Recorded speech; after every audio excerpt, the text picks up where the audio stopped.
Welcome to the Quantum City Initiative, a show about the most important stories, ideas at the intersection of AI, cities, real estate, and the leaders shaping the future of how and where we live and work. Do you save and reinvigorate cities, or are you building new ones? What is most critical for cities in the future with this sort of AI factory race to work? All right, EP 38. Yes, EP 38, the QCI show, middle of August. I'm not thrilled, honestly, with my appearance today, Chase. I didn't know what to do this morning. Spike it, slick it. I know you got the playoff lettuce look going on. I'm struggling, to be honest, a little bit today, man. I think you got to let it ride. Gotta let it ride.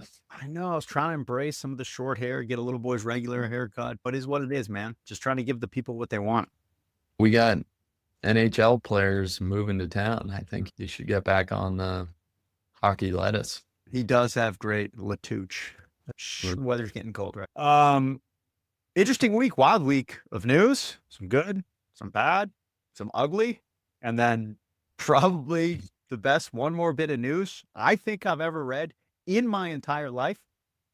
Don't scroll down and take a look. I haven't. Just fantastic. Okay. The anchor story this week, not ideal.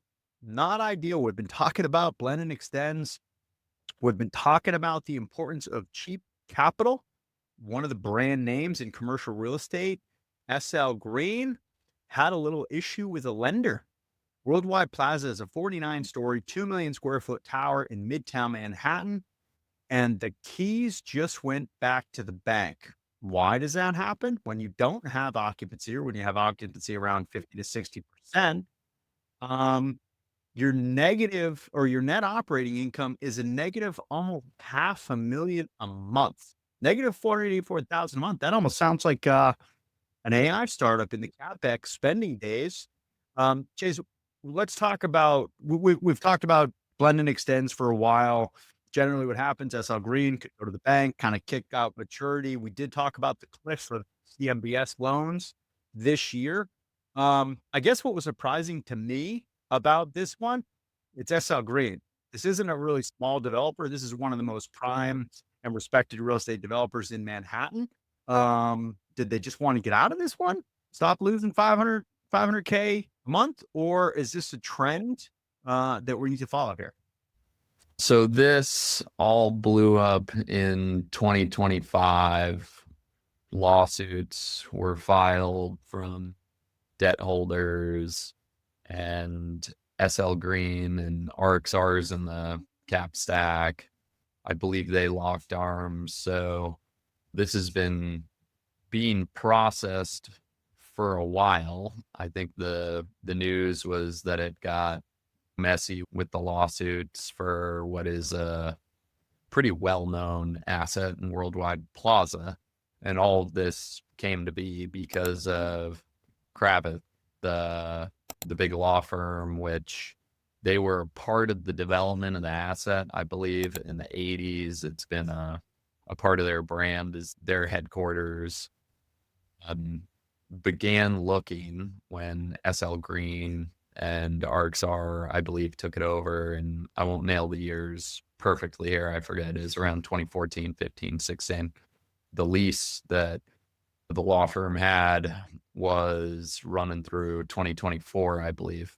And like the moment the building got sold, they hired CBRE to run a competitive process to figure out where they were going to go. And I think the equity maybe didn't take some of the amenity feedback and things that they wanted quite as well, as ultimately they're going to one of the Brookfield properties, I think, in lower Manhattan. So that kind of blew a hole in the model for this asset.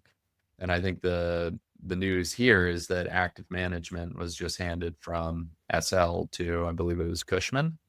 And so the receivership's June report had 51% occupancy. SL Green's Q2 statement had 61. I think they're counting it differently, or they've gotten some leases and things like that. So this is one of the cautionary tales of how to ultimately track tenant health for the people who are putting capital into this building, right? They did not underwrite this one correctly in terms of Well, the I risk think the profile biggest of the thing tenants. is whether it was certainly underwritten correctly or incorrectly.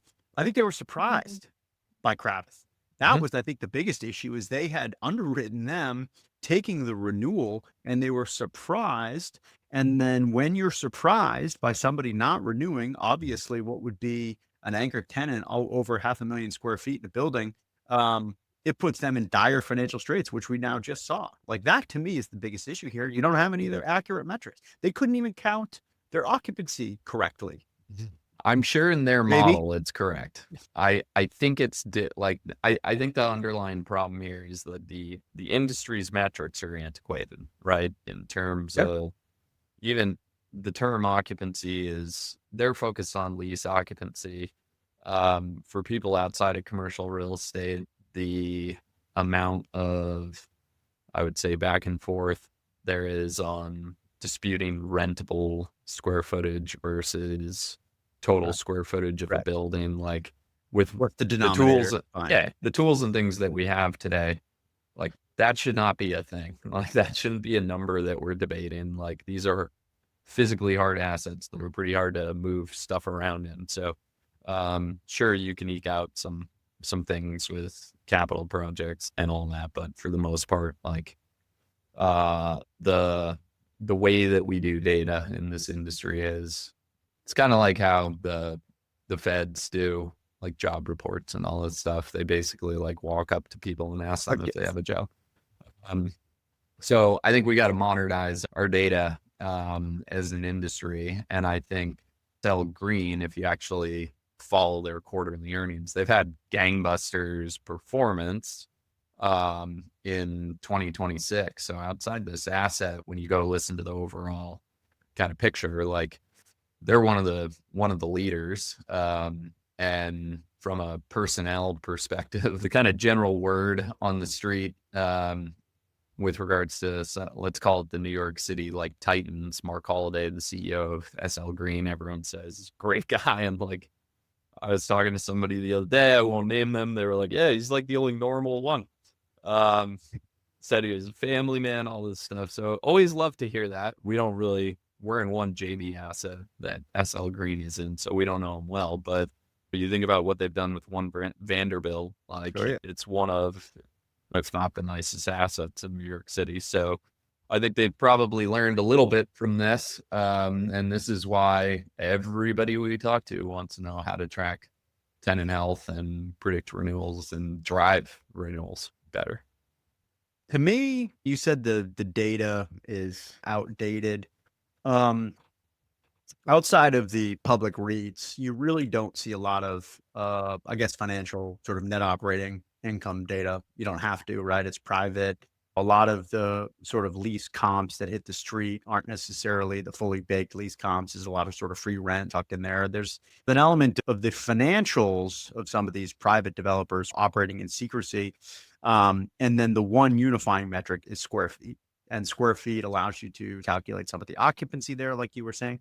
Um, should we just get rid of that calculation square feet, just focus on the dollars? I guess that's where my mind was going. Like dollars is the ultimate equalizer here. Net negative operating income of 484,000 a month, right? That's fine. But SL Green, they're traded publicly, so you can get some more of that financial data. But for the privates, why aren't we operating in more um, open financial metrics? And why do we just rely on something like a square foot, which where the denominator is accurate, inaccurate, whether it's rentable, whether the price per square foot is fully baked or not, or triple net, or with free rent on top of it? Why don't we just get to brass tacks and report more accurately across the board on financials? Look, the square foot in terms of being the inventory measurement makes sense. I think it's how they calculate it. And I think when you look at um, how there's big debate we've talked about on this show in terms of the lifetime and amort and all those things on, say, a NVIDIA chip. I don't think commercial real estate is doing itself any favors with the kind of black box and obscuring some of the operating metrics. So like square footage is really a leading operating metric that should ultimately inform NOI more cleanly. And I think that in the past, ultimately real estate is seen as one of these cash flowing assets that's stable, and you get these long leases. And when you enter, it's at a certain risk profile compared to, let's use the extreme of technology where things move quickly. And the reason that people love SaaS so much was it was the closest thing to a lease, right? Mhm. Like multi-year contracts and Mhm. enterprise and predictable cash flow, all that stuff. I think the first movers in getting themselves oriented to internally managing to some more modern sets of metrics, and then reporting to investors more modern sets of metrics will benefit. Because again, you look at the leasing numbers SL Green did, you look at like a bunch of these REITs, a bunch of them are performing way better and stocks aren't really moving. And I think some of this is just how you think about it. You can't look at it as REIT to REIT comparison, which I think is a lot of how the market thinks. I think you need to be thinking about real estate and particularly the different asset types and categories compared to other places investors can put their money. And so I think some modernization of the operating metrics would probably do some of these REITs well. They're gonna have to move maybe quickly, maybe not. We'll see. The wall behind this, and we've talked about this one in a little bit before we move to the next story. Hopefully, this isn't a trend, or maybe it will be. For 3 years, we've talked about blend and extend. The entire commercial real estate industry ran the same play. Loans come due. You don't like the new rate. Rates are going up. Capital's getting more expensive. You call the lender. You get an extension. You get the blend and extend. You get the blend and pretend. You get the extend and pretend, whatever it's called. $65 billion of CMBS matures by year end. 37 billion of it is a hard maturity. There is no extensions left. You got to refi. This is going to be the story going into 2027, especially with the political climate and midterms. And we'll talk about interest rates in a little bit. This is the one to watch here is what happens with these maturities. Yeah, I think it's just going to continue to be a slow bleed. So contracts say no extensions until you rewrite a contract. Oh, nice. Yeah, and easy enough to do. I think there will be some refis, and then we're going to continue to see some people just taking the medicine and things going to receivership. It's do you have the conviction to bet on the asset? My guess is Worldwide Plaza is one with some.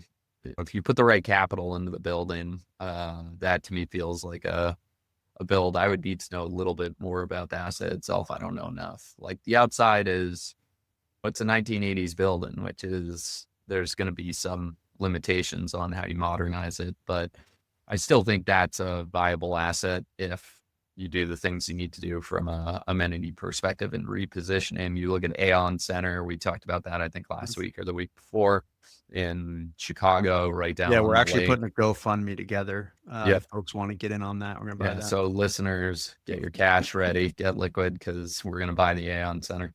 I think you can make that one viable, right? Yep. I'm not bullish on Chicago's policy, but I'm bullish on Chicago. It's a great city. And down by the lake, like I get it was like cool to be out. What is it? West of Loop or the Loop, or I'm not going to get the neighborhoods right. It's been a while since I've been there, but these things ebb and flow. So I think you can make that viable again for sure. And then there's the bottom of the stock. We're going to continue to see people just giving up on. Yeah, the K curve. This one's interesting. Let's talk about Rex U here. I'd invite you to give your Luddite fallacy talk, but I don't want you to hit us with an "I told you so." I don't want you to hit us with AI is modernizing jobs, and it's actually a good thing for job creation in the economy. But I'll let you have that in a little bit. I'll just read the data for you because this one is a wonderful sort of counterpoint to what we just talked about with SL Green.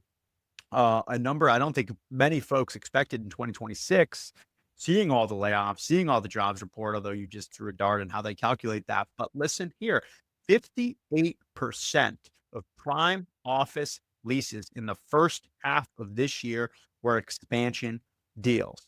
Okay. What does that mean? That means 58% of the deals were company growing, companies adding jobs, companies adding square feet.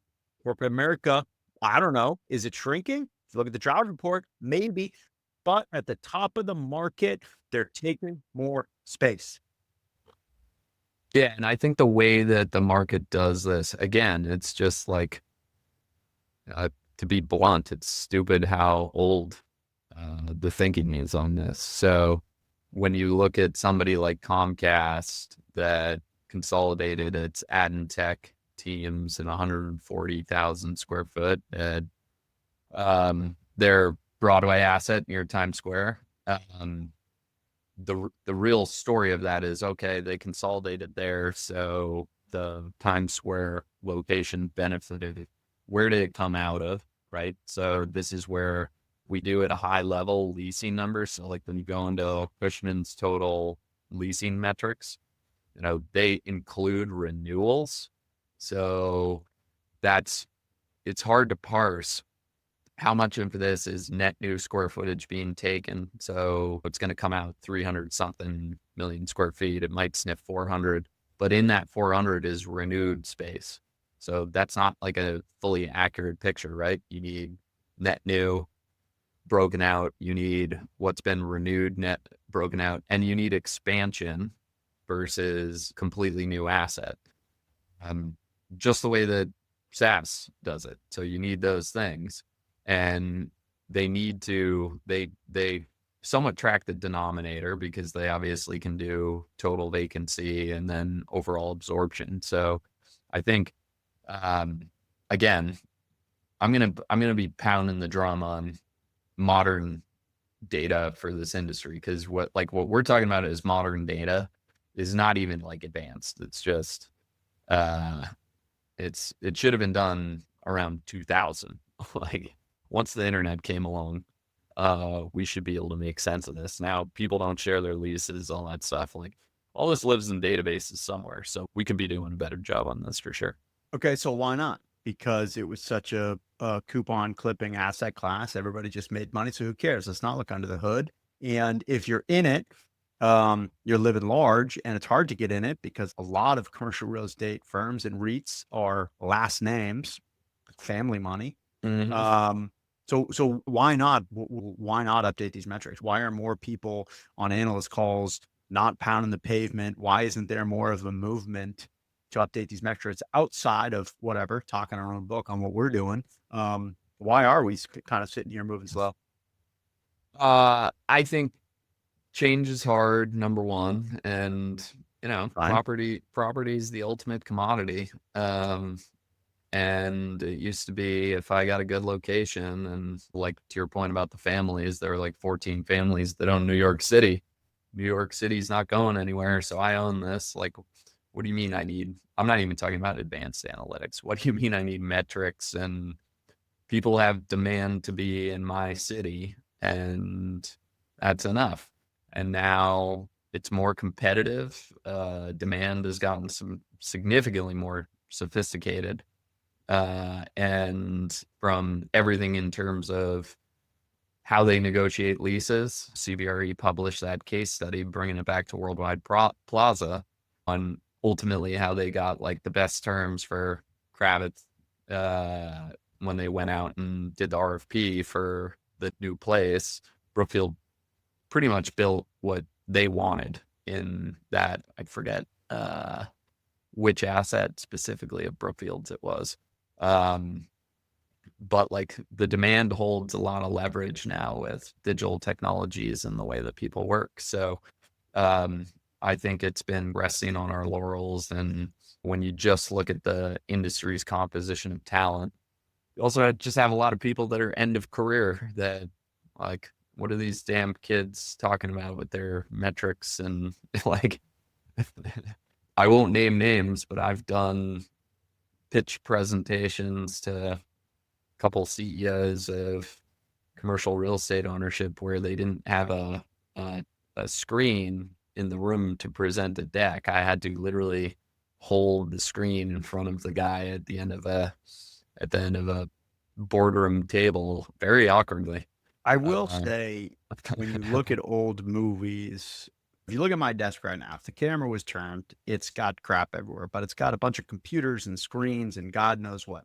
The best shots of old movies, thinking, not Wolf of Wall Street, the other one with Charlie Sheen, whatever, is the desk, the sort of leather desk with nothing on it but a phone and pieces of paper. Yeah. Which, by the way, I do think that's like the ultimate flex if you can get back to that place. But I love it. Also, I wish I wasn't there for that meeting. I'd love for you to walk in. Hey guys, look at my computer. true story, in the room next door to the meeting I was in, I forget if it was like a bobcat or a leopard or something like that, but there was an animal skin on a table, like, and there was nothing else in the room. It was wild. I got to check in on that guy. I should see how he's doing. I will say, old school commercial real estate individuals are absolute gems. I can think of a couple of interesting office spaces that I've been into where I'm like, man, I just went back in time here. You can still see the cocaine on the desk. No, I'm kidding. Probably can. The 80s were a good time. All right. This week's quantum review, San Francisco. Okay. Your take on well, let's put it this way. My take on San Francisco is apparently very wrong. San Francisco was the laughing stock. It got absolutely beat down post-COVID. Everybody left. Tech companies left. Startups left. People went to Austin. They went to Miami. San Francisco still is gross, to be honest. I've been there even this year, and I didn't enjoy myself. However, the doom loop apparently is over. This week, San Francisco has the highest apartment rents in the U.S. right now, the lowest vacancy since 2019, and it was one of the best performers from the e-commerce and hotel out of the World Cup. I am still short on the coasts. I've talked about that for a while. So very short on the coast. I think everybody's going to go into the middle. California's had its issues with public policy and politics. It was absolutely mangled. Everybody left. And now it's got the highest rents in the US and the lowest vacancy. James, what's happening in SF? It's all about the people, man. What are the people doing? If you got talent and they have the best talent, like, no question about it, when you look at everything's AI and There it there's is. made there, that's it. Like, you can make up for a lot of really what would seem like dumb policy if the talented people are locked in, and they seem to be trying to press the line on how much can we extract from the golden goose before it truly moves out. But this is a bit of a counter to all the people who point to like Ayn Rand, Atlas Shrugged, like killing the engine that produces, saying that the policy is going to do this, which you see some of it for sure. The people with mobility going to Austin, obviously Elon and a bunch of these folks have moved out. But it's not all the way there. They so far have stopped at, all right, how much can we extract? How much can these people take before they're fully willing to move? So it's probably somewhere in the middle, but talent carries and makes up for probably a lot of bad decisions, I think. I think part of the rental problem is that they don't allow you to build, right? So, yeah. There's no inventory. There's nothing. Yeah, so it's only going to get more expensive. And the people who act like, when you have, people call it the housing crisis, which when you look at the overall national stock, we are not short of stock. We're short of stock where people want to be at a price they want to pay. The right stock. Okay. Yeah. And that's just a supply. And this isn't rocket science. Like everybody thinks it's like science. It's just supply and demand and NIMBYism. It's not complicated. If you deregulate, if you go to the states that have deregulated and allowed people to build and be entrepreneurial and all those things, the housing prices are lower. Pretty straightforward. Yeah, but the thing that SF's got going for it is there's a lot of money potentially going public or has gone public and these extreme valuations. So if the money supply in SF keeps growing, who cares about the rental rates? Because everybody's got a ton of money, right? All the talk of Anthropic and Yeah, the only thing one that with the company, kills whatever that this, one is. yeah, the only thing that kills this is if their AI bubble pops, and then that's the system will break because a lot of people borrow against value of their stock and can afford that rent or afford their mortgage, these things. And if those paper values don't materialize, then people are going to get in trouble. If they do, then they'll probably just keep cooking and price people out. And we'll be talking about this again in a year. Yeah, I'm still short on the coast, but whatever. I'm wrong. It is what it is. I'm going to continue to be wrong. I'm going to be like Michael Burry, who, by the way, just, I think, penned or tweeted a new AI bubble story. So I'm with him. I'm going to just keep calling the bottom and keep calling the bubble until eventually I get it right. I'm so like that recent NVIDIA deal where they're backstopping, like in any other market. And look, Jensen's a smart dude and he's not a reckless dude. In any other market, that stuff doesn't work. And look, it's complex. It's not just like, hey, we're backstopping anything, right? Like it's very sound institutional money. That's going to enable people to lease hardware more easily, all this stuff. And they're essentially saying like, look, this is going to be like new form of securitization and all this stuff. But like it is circular revenue. So when you're sitting on such a revolutionary product and you're essentially trying to finance demand in certain ways, like, look, we've come up with these things so that people could buy cars. You can compare it to other asset classes. So you can take each side, but I don't think either side is wrong in their analysis, depending on how it plays out. Like you can argue both sides. The only side that's wrong is our side because we don't have a partner that we're just round tripping revenue with right now. Yeah, for sure.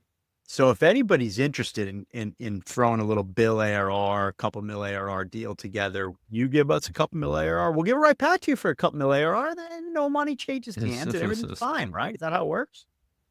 Some would argue. I think your boy Burry would argue that. Right. Clock's ticking. Maybe not. We'll find out. Speaking of the bottom, this one, we don't have to spend a ton of time on this one, but it's just driving everybody nuts. The economy lost jobs. 2 inflation reports just came out. Consumer prices came in at 3.4%. Producer prices came in flat. Everybody was expecting them to rise. This is all good signs, right? Capital should be coming down, and yet the 10-year went up, man. What is going on? Are we just stuck? Are we in that stagflation environment that everybody's afraid of?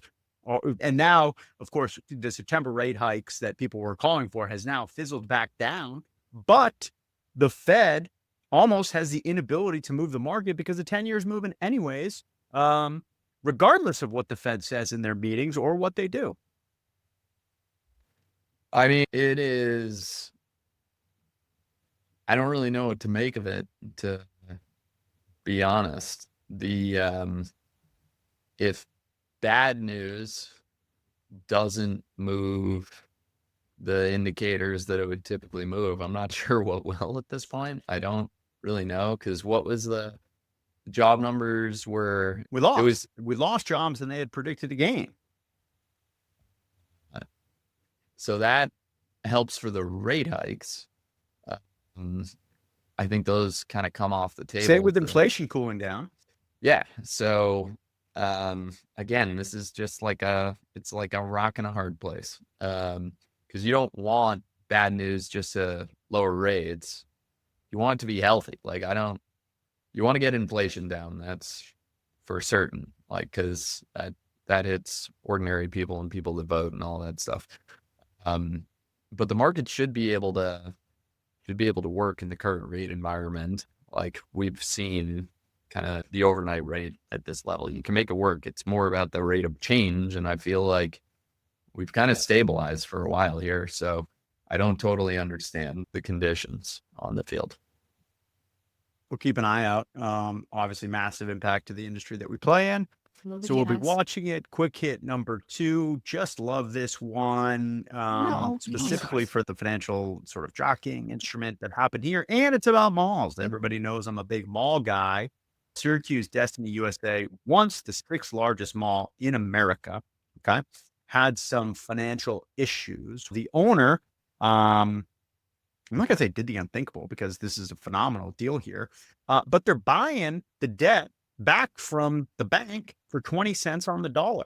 To me, that's the headline right there. Chase, you've talked about the Aon Center being a good buy. We just talked about what was a trophy asset, could be a trophy asset in Manhattan, one of SL Green's properties. Is this why we're seeing a lot of the deal activity pick back up? I don't want to pontificate on calling the bottom, not calling the bottom, whatever it may be, the CMBS maturity wall hitting at the end of this year. But is this the best move here? Just start buying the debt for 20 cents on the dollar here on what could be drawing long holds of the future?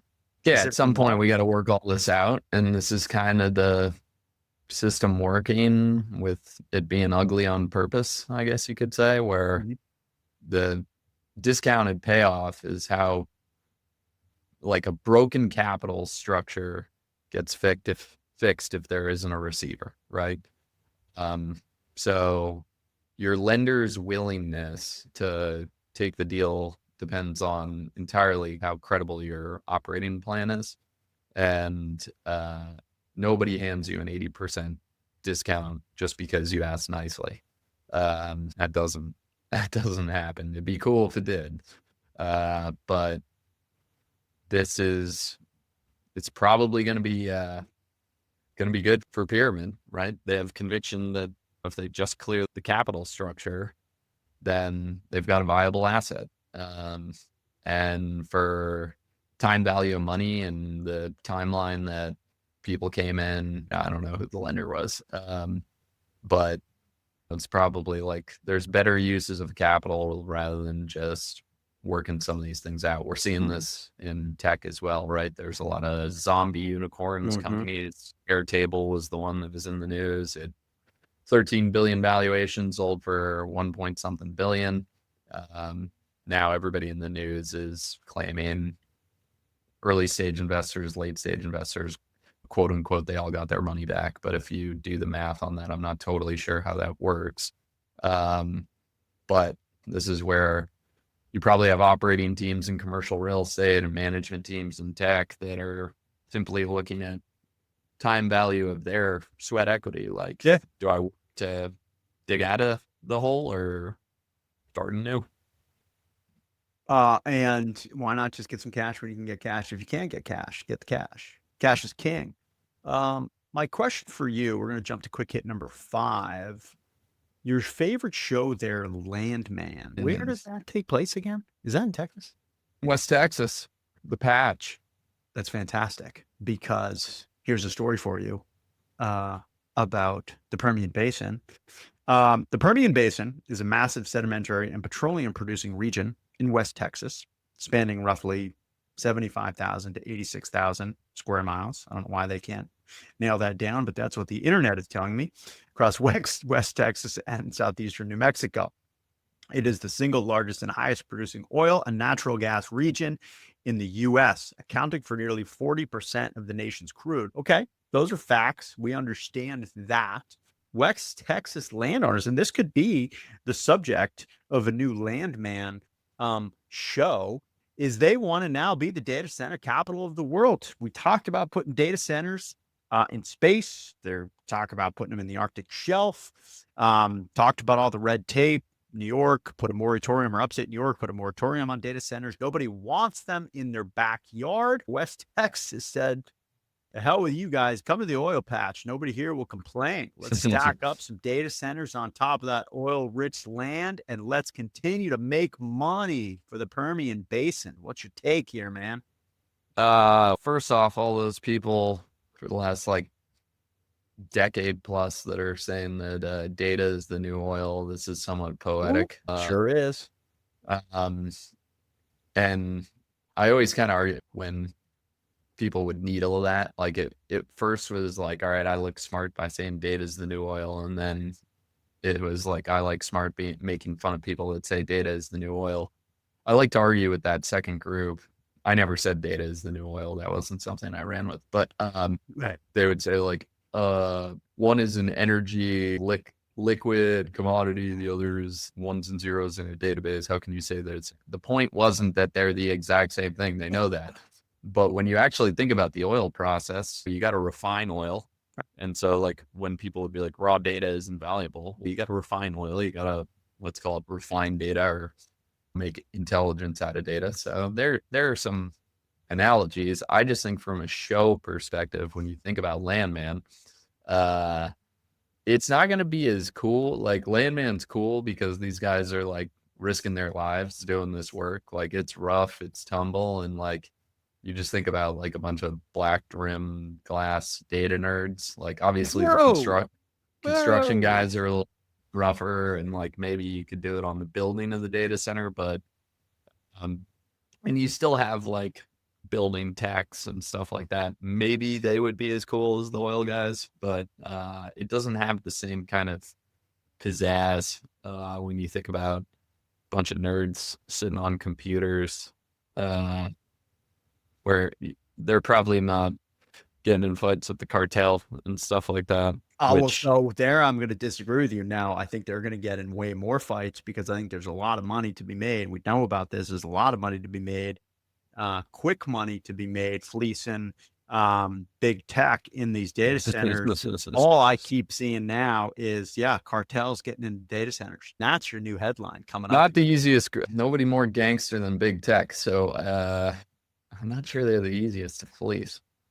Now, the everyday worker, yeah, probably. But for Carlson, not long ago, was accusing Sam Altman of having somebody killed. So this is a natural progression into data centers and the rough and tough landman style crowd. I think the biggest thing with this one, outside of its poetic nature, the poetic nature of the story, is they're just looking at land that nobody wants because that's not true. Everybody wants this land because it produces an insane amount of money in oil. Okay, fine. Nobody wants to develop commercial and residential on this land. So they're just like, throw some data centers on there too. It's dirty land as it is. Yeah, and this is what I said last week. You're going to see they got that row housing for the guys that go do their tours and stints out on the oil patch.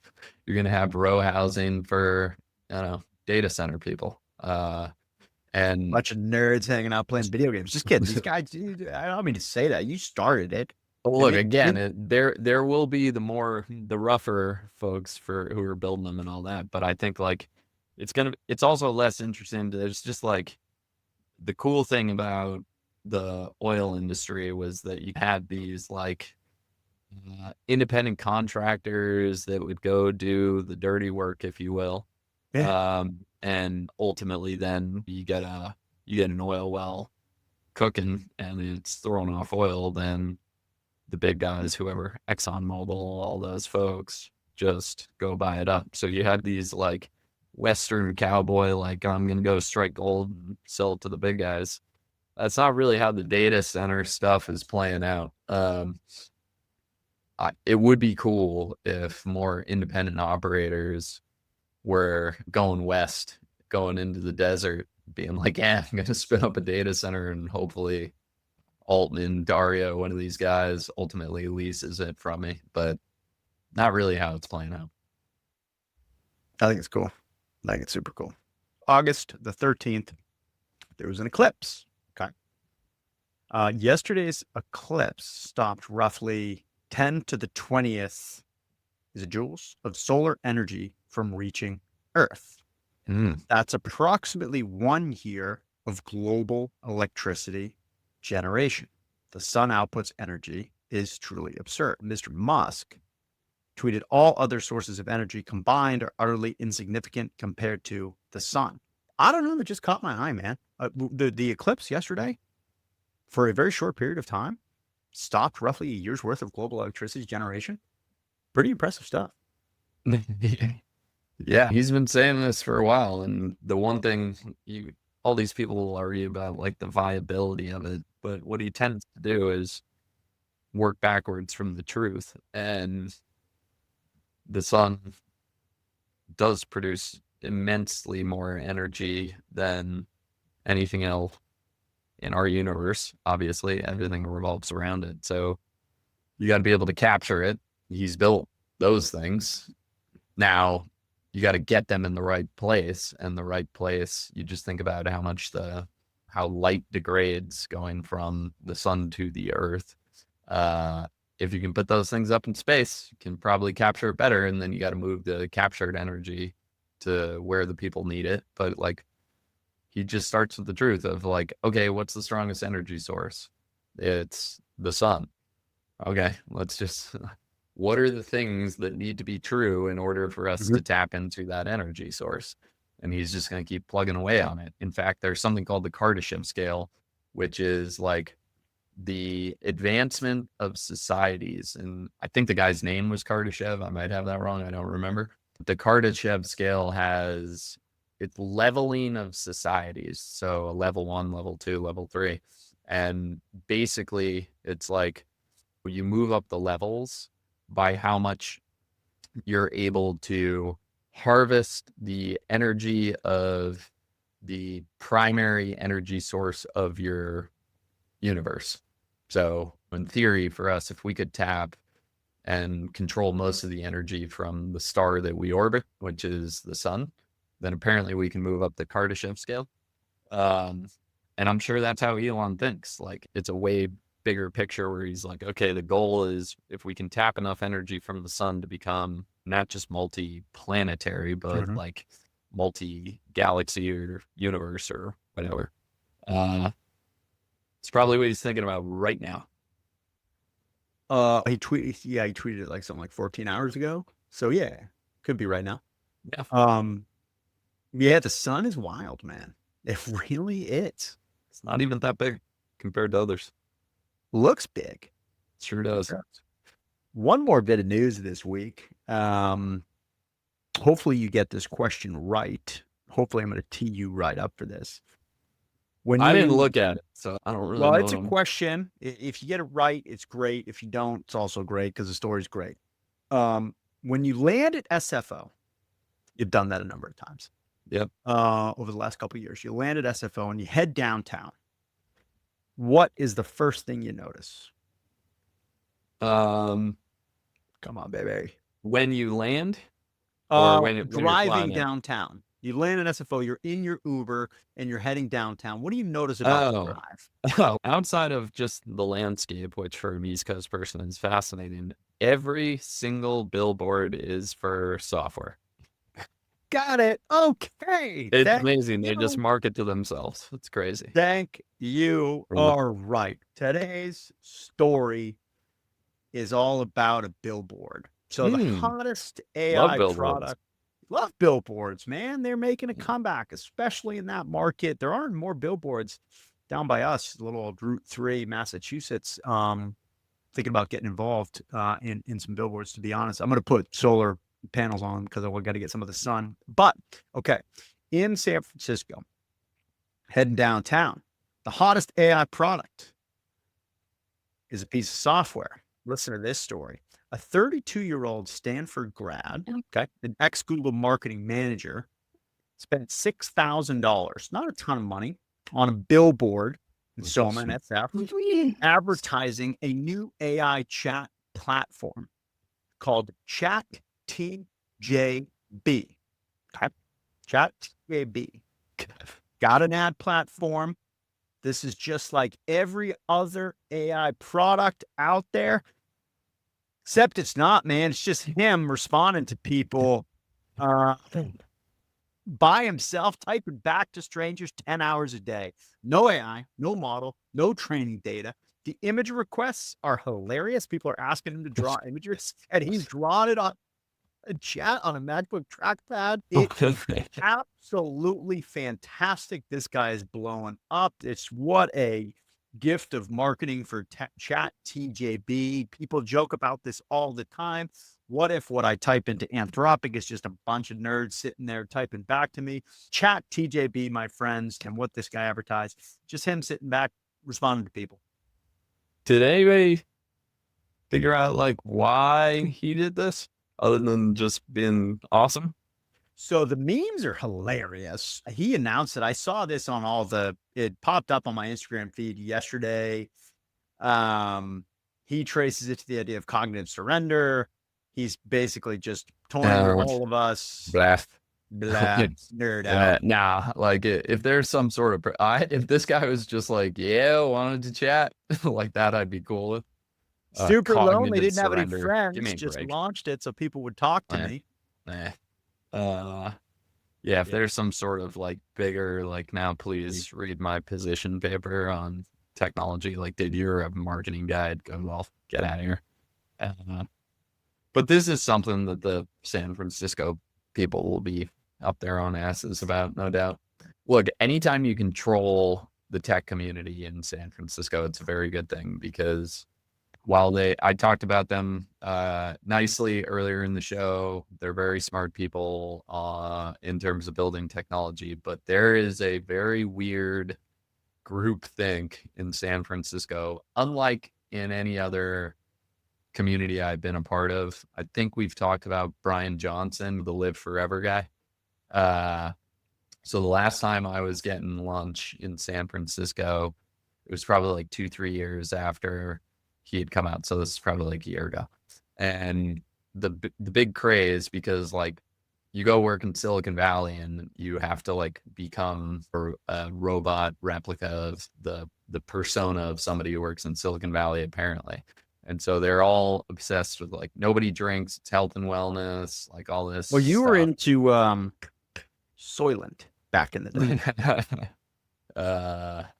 I'll save the Soylent story for another episode, because that's a good one. But I'm sitting in a restaurant. Everybody is ordering salads.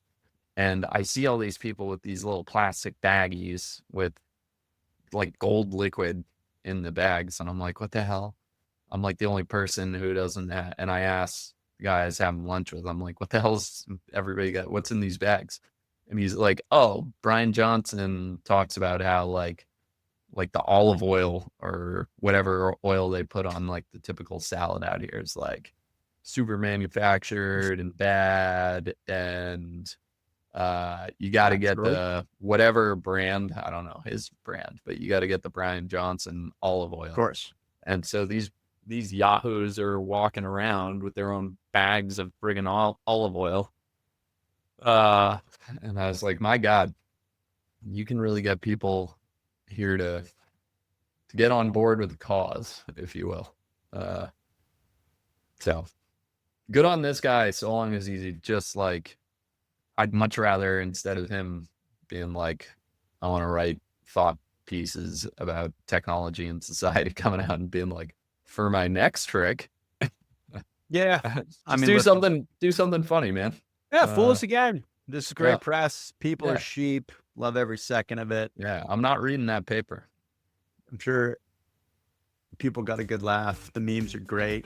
Okay, Ep 38, middle of August. Some good news, some bad news, and just a fantastic take on the new version of AI chat and LLMs is just a person sitting behind the computer, man. Any parting words for us in the middle of August?